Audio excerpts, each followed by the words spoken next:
talk about stress and resilience, the key thing is there is no resilience without pressure. It's pointless to have resilience without pressure. And the second thing is there is no resilience without time to take a break, to rest, to think, to just reflect on, how did the day go? What can I do better? And the kicker always is people who work with technology are often, they're very intelligent people. They work with their minds. And the reality is, if we don't rest, that mind cannot work.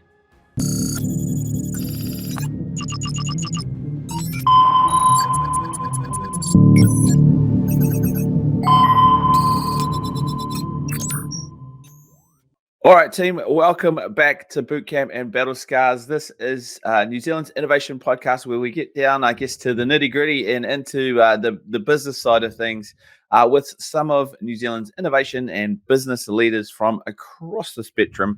We're trying to get under the hood of kind of what's happening out there in those frontier firms, those firms that are doing it well, doing it good, but also aren't afraid to, I guess, let us in a little bit on maybe some of those things that might not have gone so well. Let's call it applied learning. That's where the Battle Scar part comes in. We get to sit around and have a chat about what's worked, what hasn't, and what's been learned along the way. So without further ado, we'll say a very, very good morning to our main man, Adrian. How are you doing this morning, sir? Yeah. Hey, Greg. How are you going, mate? Yeah, good. We're back into it and absolutely chomping at the bit to try and get into some conversation with this morning's guest. I'm pretty interested in today's guest. Yeah, it should be kind of interesting. Let's not tease it any further. Lehan Stemmet, good morning. Sorry, good morning, Dr. Lehan. I got to get it right. Dr. Lehan Stemmet, how you doing? Very good. Thank you, Greg. How are you, Adrian? Yeah, very good. Welcome. Thank you very much for coming along. Really keen to hear your perspectives today. Oh, well, I'm interested in having a conversation with the two of you as well. So it's good to see you again. All right. Well, let's jump into it straight away. And I guess we do have sort of, some bookends of a conversation we'd like to delve into. But really quickly, give us the elevator pitch on kind of who you are and what you do, Lehan, because I think we've got, this idea where more and more businesses are bringing more and more diverse and kind of interesting voices to the table. Give us the quick rundown on kind of who you are and what you do, and then let's jump into a bit of a conversation. So I've got a couple of fingers in a couple of different pies. One of them is I work for an organization called the Auckland Institute of Studies, where I'm their president, and we've got a range of different qualifications we offer here as well. But also run my own business called DWI Limited, and that's all about resilience, leadership development, research, and so on. And that's pretty much my past and my passion. I'm really interested in research around resilience, stress, and all the other bits and pieces that go around that. And I suppose mainly because I'm interested in seeing people become the best that they can possibly be. And one of the big barriers around that was actually stress. And then from that, I started seeing what impact that has in organizations as well, and vice versa. So I've just become very interested in that and deeply passionate about it as well. So I suppose one of the dangers of today's conversation is the fact that if you ask me anything about it, I might carry on for longer than we have time for, because it's such a deep passion of mine. It's not. You go, Adrian. Greg. DWI. Does it stand for anything in particular? Oh, it stands for deal with it, and so I normally get different responses to that, to the deal with it concept. So people think deal with it means get over it, toughen up, harden up, whereas it actually doesn't mean that. It means there is only one way. You either avoid dealing with things or you deal with the things. Avoiding dealing with things is not good. Dealing with things is, generally speaking, a pretty good idea. So that's kind of the passion, and so we just narrowed it down to DWI. But it also stands for do what inspires. So I think that's a separate angle to that. So you go deal with what you need to deal with, and then from that grow and do what inspires. So the acronym stands for two different concepts. Brilliant. And I do know enough about you to know that it's not just from a business lens that you're coming at some of the stuff. You've got a little bit of a background that would allow you to take, a scientific perspective on some of this stuff as well. Yes. So I've studied. My first degree was in biochemistry, And then I did some psychology as well. And eventually, suppose all my degrees have focused on stress and resilience on some level, as much as I apply this stuff in my work. In fact, my PhD was in what we would call behavioral neuroscience. So it basically means it combines a whole bunch of different discipline areas to investigate this thing called stress and coping. I was really interested in the coping, what the mitigating strategies that people can use to cope better with just the things that life throw at them, which incidentally was about the opposite of deal with it. It was about avoidance coping in that context. Right. But I mean, stress is everywhere, right? So we're always under stress. So isn't it really just about coping? Isn't that really the only option we've got? Is that fair to say? Well, I think it's about problem solving is the way I would sort of phrase that. And I think, Right. coming from a context in Africa where we kind of don't classify everything as stress. We classify things as either it might be a challenge or it might be some pressure that we're experiencing. Stress is maybe the next level where we take the pressure that we experience and we create it into something what we call stress. And then the next level will be trauma.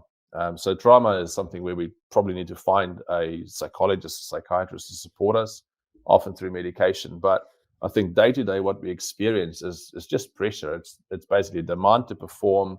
It's challenges. It's problems. We need to find solutions for those things. And quite often, what we do as human beings is we take that pressure and we create stress out of that. So it's basically our response to that. And then physiologically and psychologically, it has an impact on us, especially in the longer term. So, I mean, getting into the physiology and the psychology and the neuroscience is pretty interesting for me. I'm not so sure that's necessarily what you want to hear today.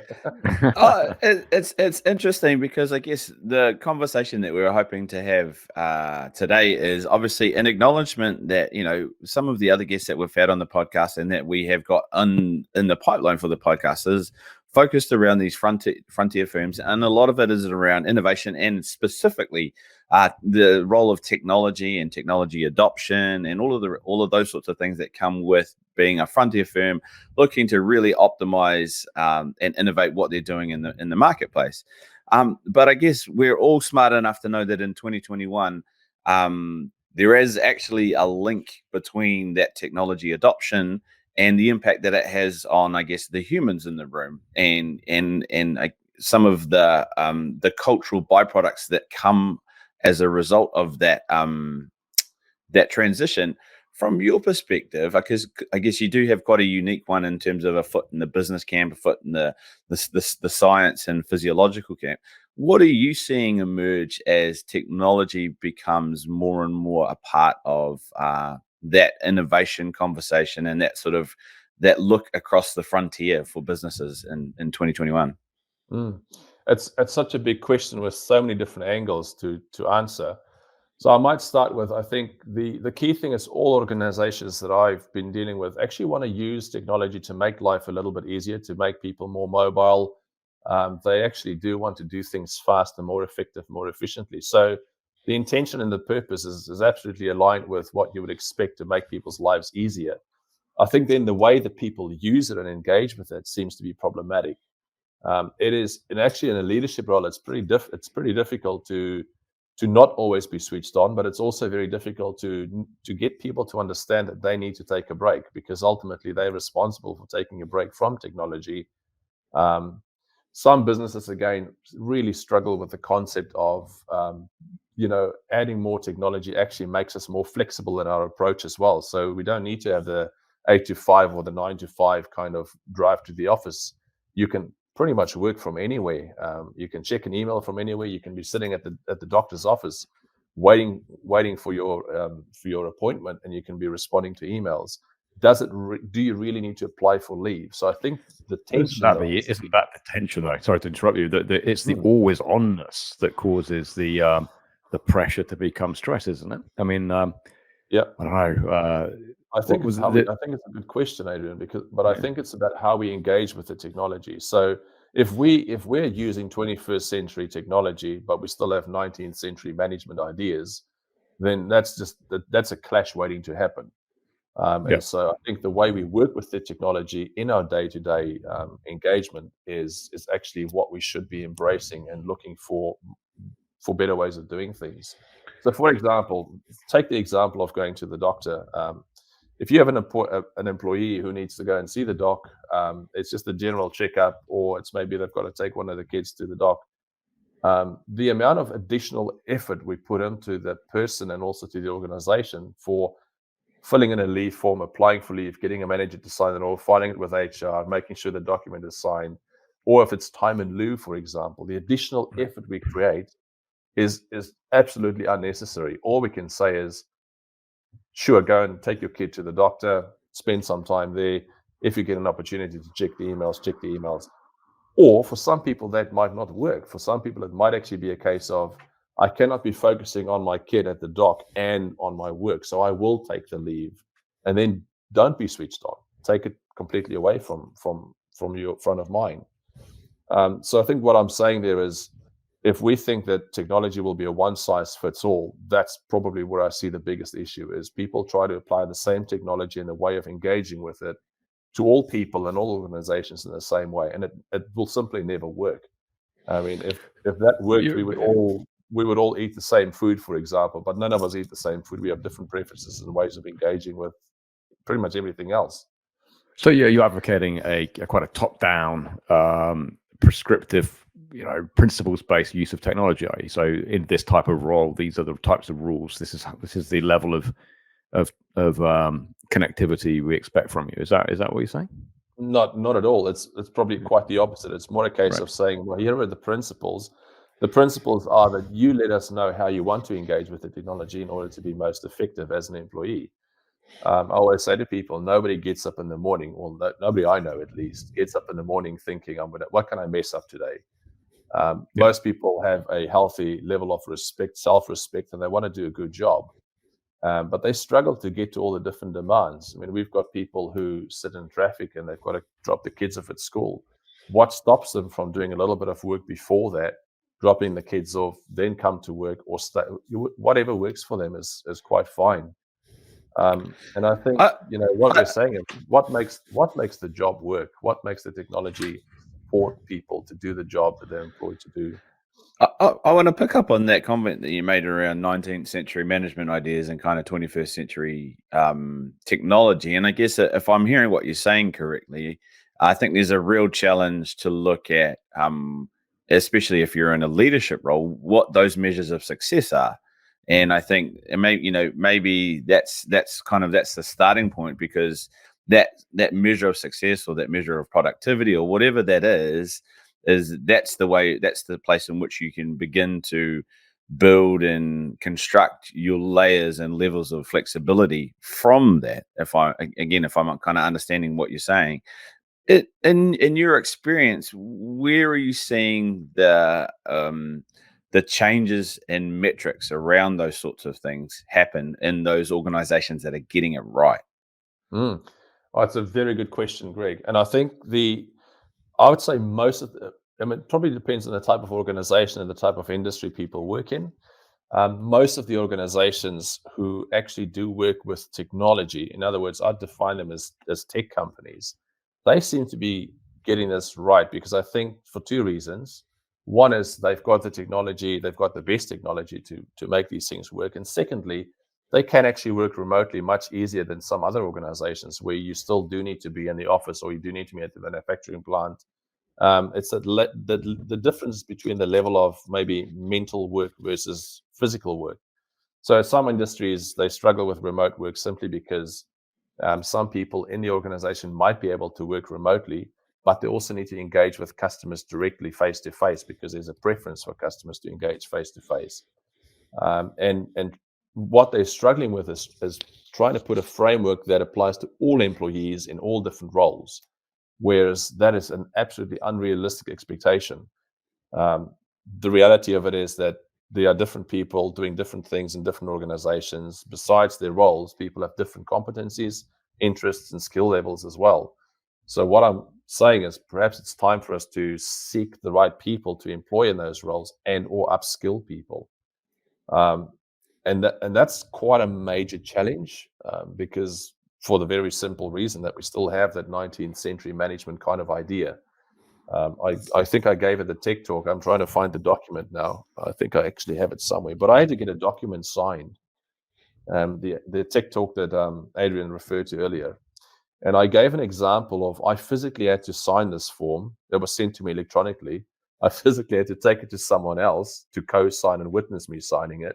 And I physically had to go and drop it off with someone else to sign that as well. So I had to get a whole bunch of witnesses together in the same room to watch me sign this form, simply to scan it in and email it back to the place that emailed it to me in the first place. So we're using some technology, and then we've got this whole manual thing embedded within that in order to use technology again. So I guess there's a big difference between using technology, working remotely, working electronically, and really understanding what technology actually is and how we can use it to the best of our ability for our benefit. So there's two different things in there then, right? So you've got you're saying the tech companies are good at using tech, and the stress levels in these don't rise so much, but potentially because their jobs are engaged in the tech, then they can put their work down and leave it, even if they might go online and do something else, right? But they're on and then they're off. But then there's a second level. So the first bit is about using tech well. The second bit is about the ubiquitous nature of information and products that can help us do our job, right? So whether it's email coming in, whether it's LinkedIn, or whether it's production information that we can now stream to our mobile devices. So you're getting people, production managers, waking up in the middle of the night, just checking that things are going well, right? They can access their these metrics on their phone, and they're looking at these. And this is the idea that stress isn't just, I don't know if who told me this, it might have been you actually, that you pick up a glass of water and hold it out and then you put it down, right? The stress is equivalent to holding that glass of water out on your arm for multiple hours. It doesn't hurt the first time you do it, but after 8 hours, you've got pain. After 16 hours, you've got some difficulties. So how do you kind of, when you're always on, how do you get off? And is this the problem that we're seeing? Do you see that? Is this just me, or? Well, I think that kind of, in principle, I don't necessarily think is a new issue. So just as an example, we've got pretty smart phones these days. They're very good phones, but back in the days, I just had a normal GSM phone. It was a pretty big phone. So we're going back to the 1990s. And this phone was connected to a security system at a biotechnology firm, and it was connected to specifically the not just the alarm for security, but also the alarms for all the different incubators, cold rooms, and so forth.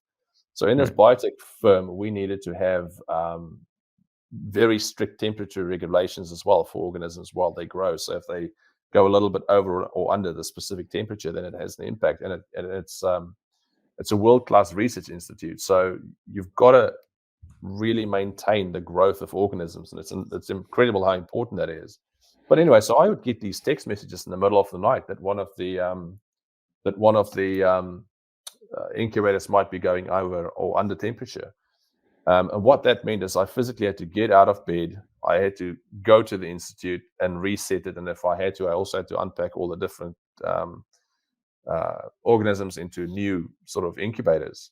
Well, these days, I think, so think about the time that wasted. That would be anything from 1 hour to 2 hours to 3 hours during the night, and still be on call the next day. Well, these days we've got our smartphones, and we could potentially regulate the temperature right from our smartphone. Back in those days, I couldn't do it. So I think it's just the type of pressure, the way it manifests has maybe changed. And so what we need to learn is each individual needs to understand, is this a glass full of water? Is this a bucket full of water? Is this a keg full of, how heavy is this water to pick up in the first place? Do I need someone to help me pick this up? And how long can I hold this for before I actually need to put it down? And it's the individual's decision to decide when they need to start putting it down.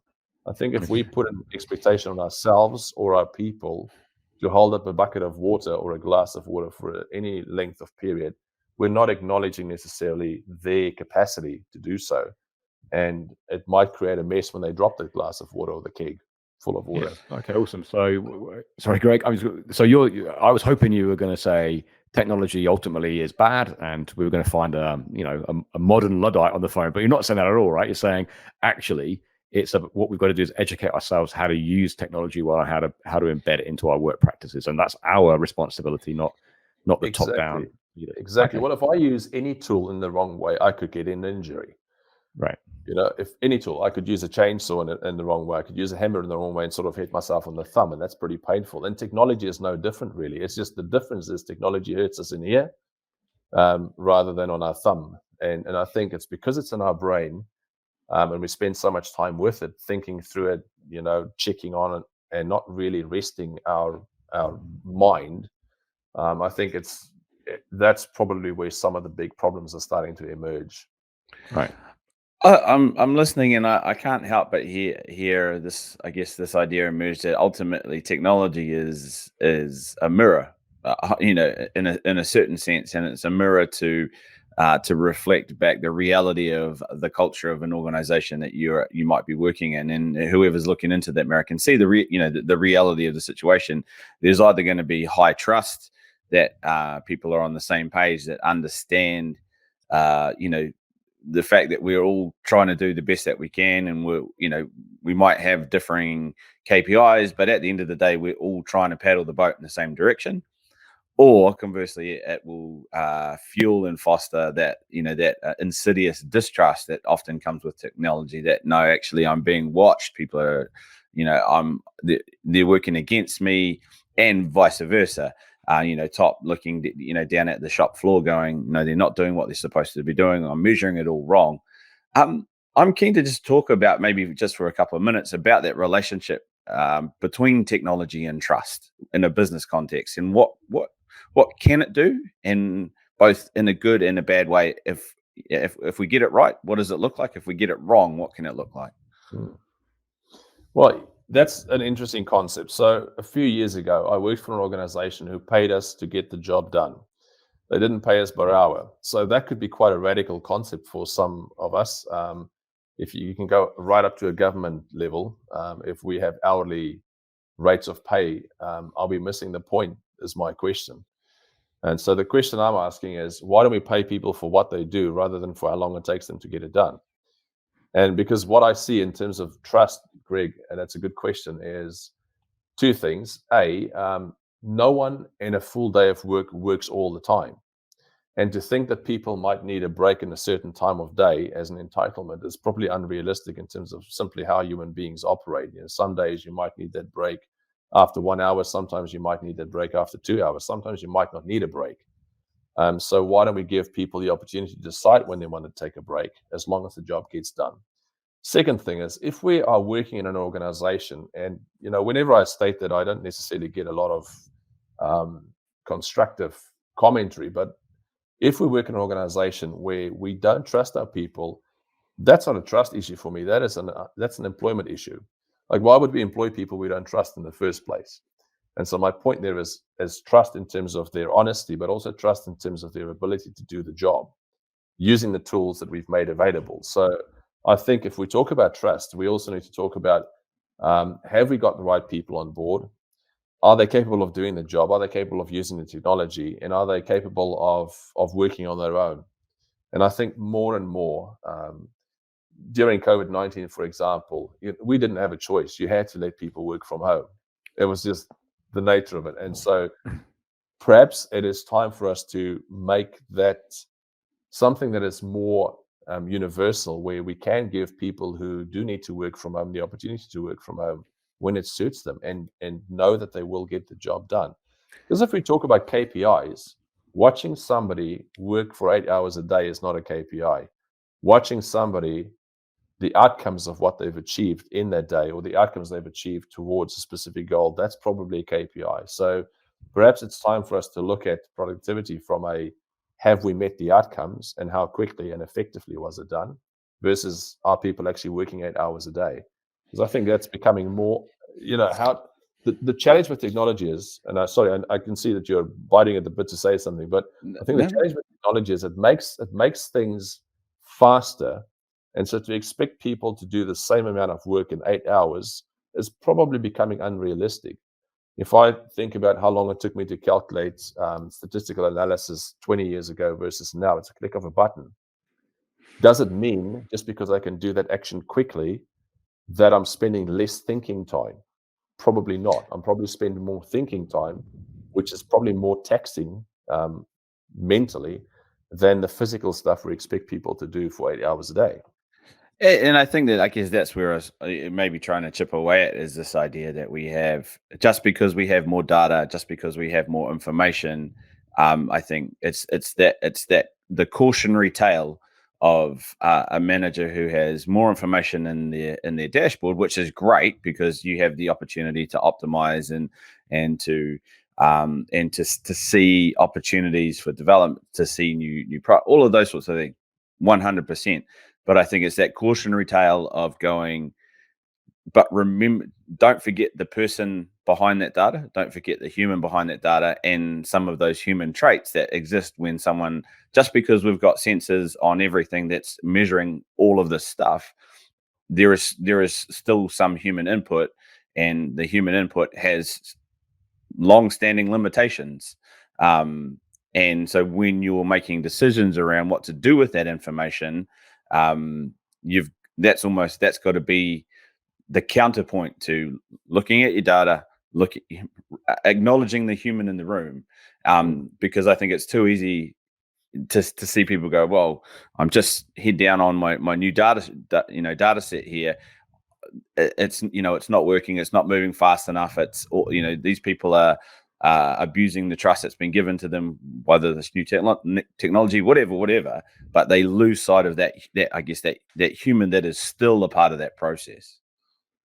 Yeah, and I think it's a good point, because the first thing is the data that we're collecting actually relevant to the problem we want to solve? I mean, no business I know, besides businesses that actually collect data, exists to collect data. We all exist because we need to, there's a problem we need to solve in society, and we just believe this is our talent and our ability to produce something, either a service or a product, and this is how we then solve that problem. So the question is then the opposite: is this data actually something that solves the problem for us? Otherwise, why are we collecting it in the first place? So I think you're right. What we often do is we're collecting a whole bunch of data. And some of it happens by chance, some of it happens as just part of what we do daily. And then I think what I've seen recently is organizations who collect data because it's available, and so they almost invent a solution for something that never needed a solution in the first place, and then that becomes a new product, and then suddenly that becomes a new metric that another organization needs to implement in order to measure XYZ, that has no relevance necessarily to what they actually do.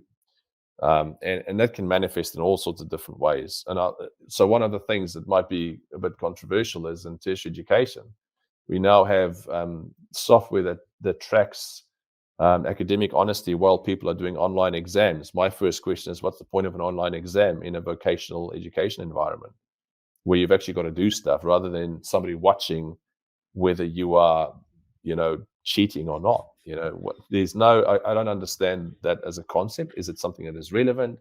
Should we even be messing around with that sort of technology when it doesn't solve the actual problem educationally of creating and developing people who can problem solve in the moment by thinking through a process rather than having the answers out of their own? So I don't know if that answers your question, Greg, but I think we need to think about how we collect the data, and also what is the data, and then how do we put that, if it's relevant, how do we put that in a dashboard that is meaningful, that helps someone to make a decision, rather than running around trying to find data and running around to try and put it into a meaningful format. Let's have deeper conversations around what is actually needed in order to solve the problem that we have in this moment, and so forth. Go, Adrian, you're about to pop. I've not let something go from a little while ago, actually. So I'm just kind of fascinated by this idea that we're not going to. Our jobs don't now take us 8 hours a day, right? The jobs of nature have changed. Technology is making us more productive. Therefore, we shouldn't be managed on the time that we put into a business, right? So what I'm kind of anticipating is then that even though the outcomes might be what we care about, if those outcomes are easier for us to get, we're ultimately going to need less people to achieve those goals, right? So I'm kind of curious about how you cannot get this stress in the world when it's getting easier and easier and easier to achieve those outcomes. It's taking you less time, and ultimately there's a writing on the wall for at least one of the members of your team. Similarly, you're talking about changing the nature of management. Management isn't really about watching people for 8 hours a day. And when COVID happened, I reckon there's a lot of businesses that found out that's what a whole layer of people were actually doing. They went home and they realized they had nothing to do because there was no one in their proximity to watch, right? So I'm just seeing lots of stress being caused by jobs actually evaporating through technology. They're just not going to be there, right? So we have a transition period which isn't going to be that pleasant.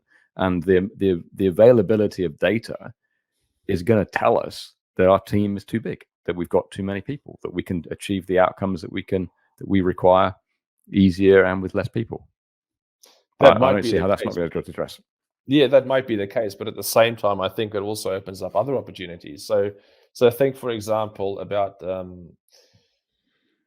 might be some activities where we are busy because we're busy doing what we are doing instead of busy with what we should be doing.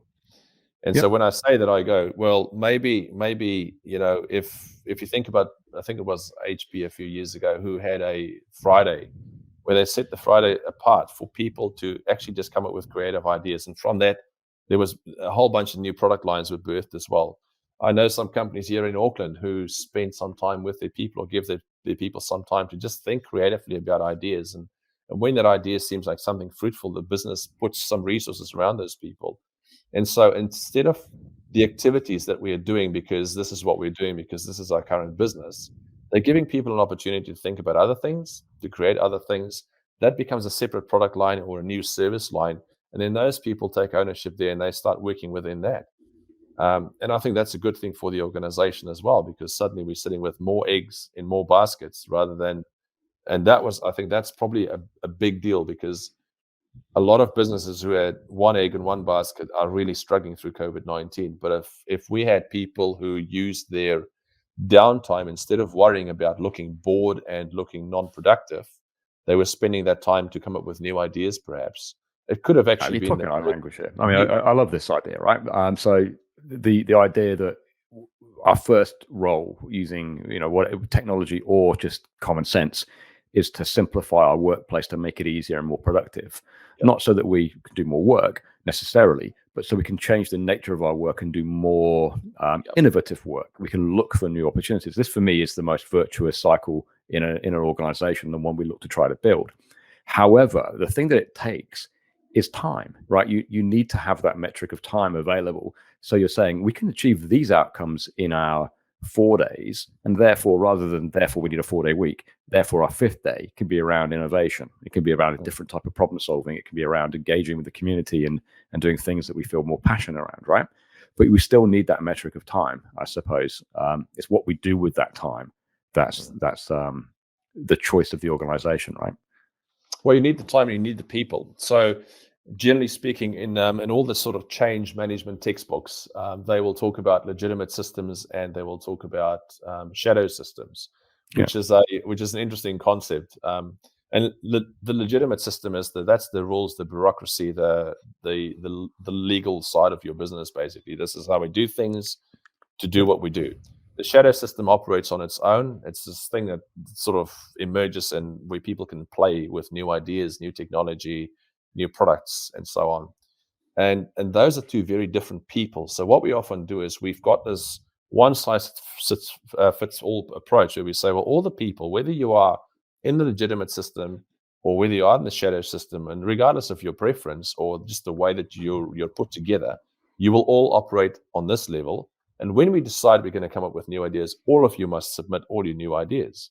And so it's fundamentally two different sets of people. There are people who like a little bit of a challenge, something new, something that's uncertain, and there are people who like a bit more certainty. And so perhaps that is part of the time equation that you're referring to, is how do we give people who have that level of interest, who have the capability, who can explore new things, the time to do that. And then the people in the legitimate system who have that preference can support them by saying, okay, so if we do this, maybe this is a way we can frame it up and make sure that it doesn't fall apart once it kicks into gear. It's almost like the same as having your marketing people work with your finance people.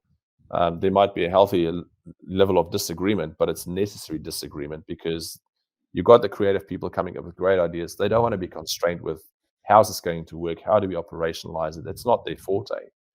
And I have actually worked in a company where we have done that. We had people walking around drinking coffee all day, and it looked like they were doing nothing, but they were thinking a lot. They were incredibly creative. And so they'll come up with a creative idea, and then it went to the people we call people with blue brains. So the blue brains were the people who had to think about, so if this is the great idea we've got, how do we operationalize that, even if it's for short term, long term?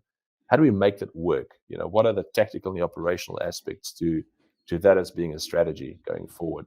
So I think it's also, yes, it is the time, but it's also about how we use the time and the people and their skills as best as possible. And there are some organizations where you might actually have to support people to do something for a while in order to get to, maybe they can help support one of your suppliers. Maybe they can help support one of your clients.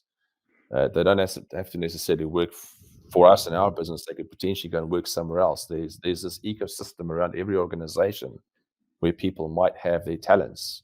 And I know that for a fact, because so many times I've worked in organizations where I hear people in that company say, wow, if only our client can do something in this way, if only our supplier could do something in this way, it would make things so much easier. And I'm thinking, well, here's someone with a talent. They are obviously thinking about this. They are hungry to contribute somehow to this overall supply chain. How do we get them to do that? Because they're only working for us, and yet wow. Yeah, I love that concept as well. So this idea of freeing up time, doing problem solving to find productivity gains, be it with technology or not, to free up time to do something that's more valuable, either for your organization or your community or your value chain, your suppliers and stuff. I mean, that's really where my personal view is where businesses are going to go, right? The ones that survive and thrive and grow the most will become great at doing that, right? So that's an awesome vision. So put yourself in the position, or talk us through the person who's in that role in one of those organizations, who desperately wants to move, buys that vision of an organization, and is always on again, right? So you talked right at the beginning about it's the person and their involvement, their engagement with technology, and their knowledge of themselves that needs the most muscle, right? If we're going to avoid burnout of people, it's not a top-down approach. It's something that an individual has to be aware of. Is that right? Or have I paraphrased you a little? Absolutely. No, that's correct.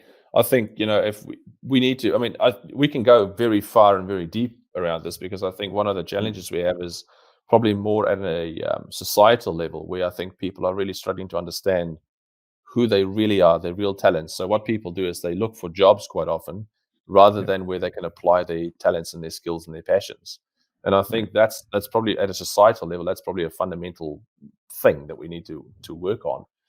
So they're interested in a specific career, and they go and study something potentially or not, and then they go and seek the job that matches that the closest possible, possibly the closest. What I think we need to do is probably help people to reevaluate who they really are. So this might sound like a whole bunch of stuff around who are you, what's your identity, what do you really like, what are your talents. But I think it's really important for people to understand that, but also to have and it sounds like a fluffy word, but to have this stability, but also the safety and actually trying some ideas. There's a very interesting video clip by a guy called Eddie Obeng. I don't know if you've ever seen it, but Eddie Obeng presented a TED talk around change. So he's somebody who went from being an engineer to being a business academic. And he talks very much about change and how fast things are changing and how to do this. And the key thing is we need to understand, who we are, what we do. And alongside that, we also need to understand the capability of the technology we have and the people around us. But also we need to understand the problem and the possible solutions very well. And I think, once again, we come back to the 19th century business models. I think that's probably one of the key problems I'm seeing, is we're still thinking we want to be creative and constrained at the same time. And that doesn't happen in the same headspace. We've got to let people who want to be creative, let them be creative, and let the ones who want to constrain things. And then our role as managers or leaders is to balance those two views, and make sure that that those two things sort of pivot around solving a specific problem going forward, or creating something new, even better going forward. But the person themselves, I think we also probably at a societal level and at an organizational level, we need to help people to understand this temptation of being online and engaged with technology all the time. We don't have to. I mean, I've at some stage had 2 phones, for example. So you're talking about somebody who's an expert in stress and resilience. One of the ways, because I know I like being switched on, I like checking the emails, I like responding because it drives me to get things done, is I literally had 2 phones. One was for work, one was personal. The work phone was just switched off. I was simply switched off, and I would switch it off on Friday at 5 o'clock, and I'll switch it on Monday at 8 o'clock. That was just the rule, so that I don't check it, because I know myself very well. If I see that something comes in, I will respond. Secondly, if I respond to an email that was sent, let's say 5 o'clock on Friday, and I respond to that email on Friday evening or Saturday morning, will the people in my team receive that email and feel obliged that they've got to respond as well? So it was as much for me as it was for them to make that boundary between, I'm actually going to switch off so that you can switch off as well. And that, I mean, it's just one simple way of maybe managing that. But I think the key is to understand ourselves and understand the people in our organization, our teams, and don't forget to have open conversations every now and again. I think we often talk through emails, we often talk through personal grievances if it gets a little bit rough. Rather than doing that, maybe we should have one-on-one conversations, whether it's on Teams, whether it's on Zoom, doesn't matter really where it is. Face-to-face is often the best still, but have those conversations to get to know people and build a relationship before we become too transactional. Because technology, unfortunately, tends to make us more transactional rather than relational, where we are actually relational beings. And I think often the issue is the balance between those two. Is we forget that we do need to, as much as we need to get things done, we do want to engage with people. We do need to be social. We do need to be part of something that is not technology. And I think that's probably a key thing to keep in mind as well. I can't help but again I go full circle back to this idea that technology in this particular conversation, but also in a wider one, still ultimately serves as a mirror to both the opportunities to automate and optimize parts of your business, but also conversely, it serves as a mirror to see and allow whether you're in management or whether you're on the floor or whatever, to understand the intrinsic human value your role brings to the table. Now, I can't remember who said it to me, but it was a really interesting exercise. I think it was a recruiter I knew. It was a challenge to basically sit down and get your team to sit down and write, what's one thing that you and your unique set of skills and perspective on the world is able to do and contribute, to your job today. And if you can't answer that question, we've got a bit of an issue, because that's ultimately why you're being employed, is that culmination of all of those things that you bring to your role, whatever that case may be. And I guess it's that don't look in the mirror if you don't want to see what it's going to shine back at you, kind of thing. Like if we're trying to get in a bit of shape and stuff, what's some of the best motivation sometimes is to see some of the flabby bits, to get out there and start eating a little better and get in the gym. And I just think that also, excuse my rambling, but it also, I guess, connects back into you're talking about engaged, inspired people, and their relationship with stress looks a lot different to disenfranchised, disengaged, depressed employees and their relationship with stress. They're almost two quite different things. Is that a fair assumption to make, that an engaged person who understands their intrinsic value within an organization and how it relates to technological change, and their stress is going to be a lot different to someone who's on the back foot trying to find themselves and find their place? Absolutely. And I think you see that beyond organizations, you just see that in general life as well, as people who find purpose and meaning within whatever it is that they're either experiencing or whatever they're doing, simply manages to handle so much more pressure, before it turns into stress and before it turns into trauma. So the same applies to an organizational context as well, which is why it's so important to find the right people and to find the right role fit for people as well. And I think that would probably summarize a lot of what I would say to people is if you find, and it sounds easier said than done, but having done it several times myself, I understand the difficulty and uncertainty. But if you get yourself to a point where the purpose of your organization and your alignment with that doesn't match up anymore, it's probably time to start looking for something else. And so I think what often happens is people keep on looking at the paycheck instead of the purpose that they get out of it. And the fact of the matter is, no amount of pay will ever replace the purpose and the meaning that we find in our work. And or we start thinking, well, yes, this work might be mundane. Yes, there might be a lot of pressure. Yes, there might be a lot of technology to get used to. But what does this work allow me to do outside of work that actually is very engaging and that is purposeful and meaningful? So I think that probably brings us to another point, is we often try to find things in our organizations for people to do, to find meaning and purpose in order to work better. But quite often we actually need to help them to find something outside of that. Some organizations, for example, support people who are keen on doing social projects. They help them to just support schools, for example, or other communities. So, and they allow them to use the organization's resources and time to do that as well. While you're employed by us, make sure your job's done. That's great. But when you've got some free time, why don't you invest that into this community project or into that specific school or into those young people? And I mean, I can't see why. I could send people on a motivational course and it's going to cost me a couple of $1,000s. And it's going to wear out very quickly. Or I can support them in something that they're passionate about. So I think it's not just about the technology. It's whatever technology we have. How can we help our people to even use it within our organizations to do something meaningful for themselves, for communities, even for us as an organization? I think, rather than having separate social investment strategies, we just go, well, we've got people who are interested in something. They've got skills to support people. Let them use it. Yeah, awesome. So there's this subset of humanity then that's kind of passionate, fortunate to work for a purpose-driven organization, engaging with technology in a very kind of sensible way. They know to turn things on and turn things off, right? Think about that person for a moment. What are the leading kind of measures or indicators that they're taking on too much stress? How will they know? Because they love what they're doing. How do they know that they're one step away from burnout? When they don't rest would be the first thing. When they stop taking breaks, that would normally be a case.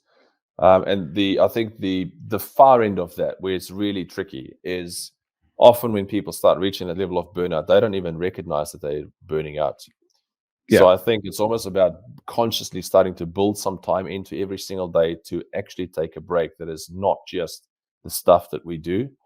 I also find that many people who do work in technology engage with very similar activities to the technology that they do in their day-to-day job, especially if they're working from home, because it's the same screen. So there's no real break away from the actual environment that they're engaging with.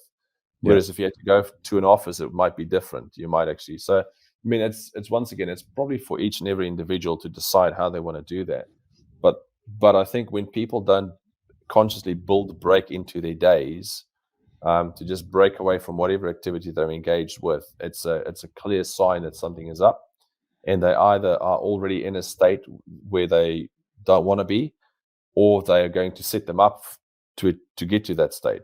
I think we sometimes set ourselves up for reaching that state of burnout because we haven't.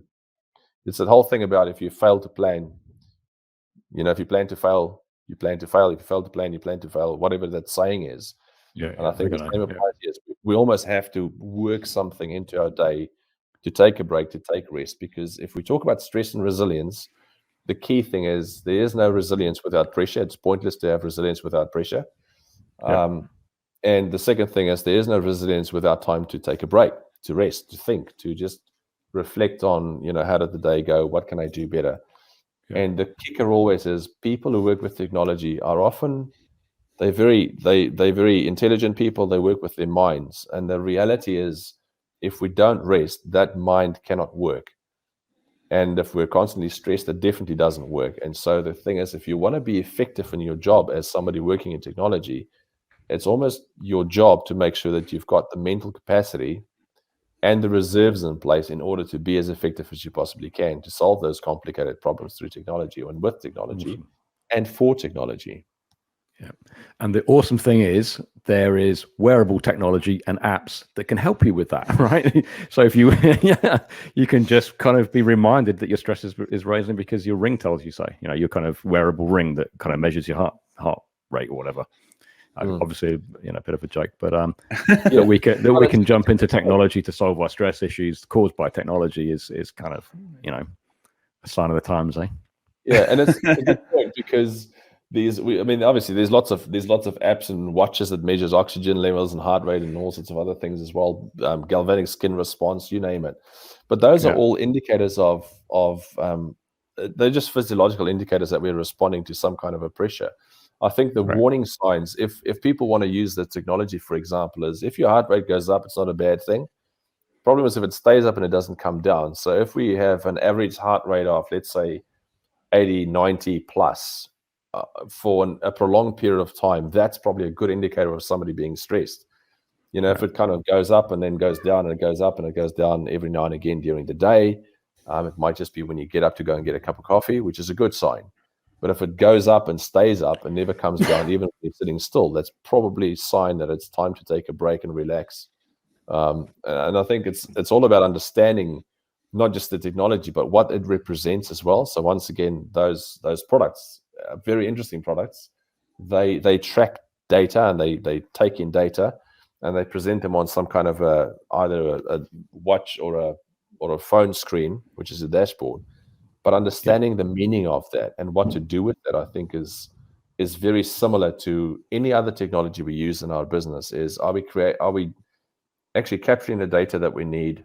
Are we putting it in the right sort of dashboard? And are we using that appropriately as well? So whether we use it for physiological reasons, psychological, or for our day-to-day job, that kind of, or even just day-to-day activities at home, for example, are we doing it for the right reasons, and are we using it in the right way? Think about an air conditioner, for example. We can feel when it's getting too cold for us, and then you switch it on to warm and you go 18, 19, set it on heat, and that's better. The same principle applies. We almost have to sort of roll with what it tells us and how we engage with it. But the air conditioner is technology that we do use. It does have a screen, and we're telling it how to make life comfortable for us. For some reason, we let other technology dictate what we do, and we don't adjust it accordingly. And I think that's the point that Greg's probably also making, is at some point we've got to realize that the technology is there for us. We're not there for it. And I think if we change that equation in any way, then technology will always become a threat. So fundamentally, all technology should be created for human beings to be used to make us more effective and comfortable and better at what we do. So that is quite the meaty conversation, and possibly a nice kind of bow tie in it to be able to sort of say, look, that's ultimately what it boils down to, is understanding that relationship between technology and humans, and making sure that as your business kind of pushes forward into 2021 and beyond, that they are keeping that balance in check. Where can people get a hold of you if they've kind of really engaged or liked some of what you've spoken about, and they're keen to get, I guess, a little bit more insight into stress and resilience and building some of those things in their teams? What's the best way to get in touch with you to maybe further this conversation? Oh, I think if they want a personal conversation, there's always an email address. It's called info@dealwithit.co.nz. So it's info@dealwithit.co.nz. And then obviously the website is also dealwithit.co.nz. And there's a bunch of resources on there. And I've also got an app, both an iPhone app and an Android app that people can download for free. And there's a whole bunch of free content on there. But once again, all the content and all research and so forth, even the stuff that I've published that is available also open source online, just by searching my name, you'd come up with a whole bunch of stuff. All of that is talking about things in general, not about individual organizations or individual people. So I think always read those as a general concept and then think about how those applies to you as an individual, as a person, and as an individual organization, and send an email. I'm happy to respond to those. And I'm all over social media as well. If you search my name, you'll probably find me on both Instagram, Twitter, LinkedIn is a good platform. I use it a lot, and Facebook. I probably prefer LinkedIn. It's a sign of the times. It's a sign of the times. Lehan, thank you very much for what's been a fairly wide-ranging kind of deep dive through the depths of technology and our relationship with humans and understanding human value and all of this kind of thing. She's been a meaty one this morning. And we really do appreciate it, and look forward to seeing your work and kind of what happens with you in this post-COVID world now into the future.